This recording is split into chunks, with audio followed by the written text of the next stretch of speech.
Hey guys, আসসালামু আলাইকুম। Welcome to my YouTube channel. তো আজকে আমরা মুরগির মাংস রান্না করবো। তো তার জন্য আমি প্রথমে কড়াইতে তেল দিয়ে নিব, তো তারপর পেঁয়াজ দিয়ে ভেজে নিব, দিয়ে দেবো স্বাদ মতো লবণ। এখন কিছুক্ষণ নাড়া দিয়ে নেব। তো এখন আমি দিয়ে দেবো আদা বাটা, রসুন বাটা।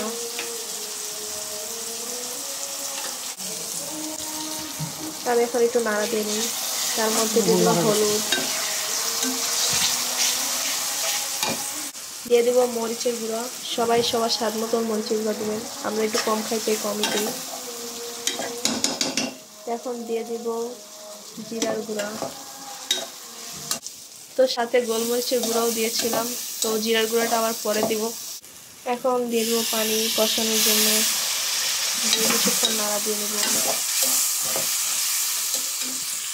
কতগুলো মুরগি মাংস টুকরো টুকরো করে কেটে নিয়েছি।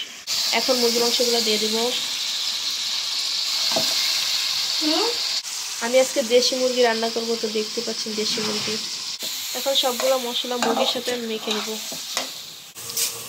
দিয়ে দেব তেজপাতা, দিয়ে এখন কিছুক্ষণ নাড়া দিয়ে নেব। এখন 10-15 মিনিটের জন্য ঢেকে দিব। 10-15 মিনিট পর ফিরে আসছি। তো আমি 10 মিনিট পর ফিরে আসলাম। তো দেখতেই পাচ্ছেন কেমন লাগতেছে।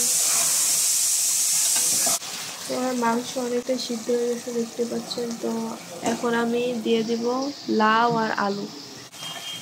এখন আমি সবগুলো লাউ দিয়ে দিচ্ছি, দেখতেই পাচ্ছেন। এখন আমি সবগুলো একসাথে নাড়া দিয়ে নেব আর ঢেকে দিব এখন সিদ্ধ হওয়ার জন্য।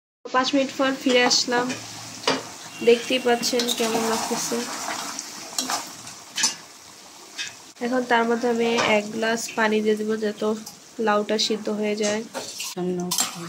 তো এখন আমার লাউটা সিদ্ধ হওয়ার জন্য আমি পানি দিয়ে দিলাম। এখন আমি ঢেকে রাখবো কিছুক্ষণের জন্য। তো এখন আমি দেখতেই পাচ্ছেন ঢাকনাটা উঠাইছি আর পানি কতটুকু আছে। এখন আমি সবশেষে জিরা দিয়ে দিব। জিরা দিয়ে এখন কিছুক্ষণ নাড়া দিয়ে নেব। তো আমার রান্না হয়ে গেছে, এখন আমি নামিয়ে।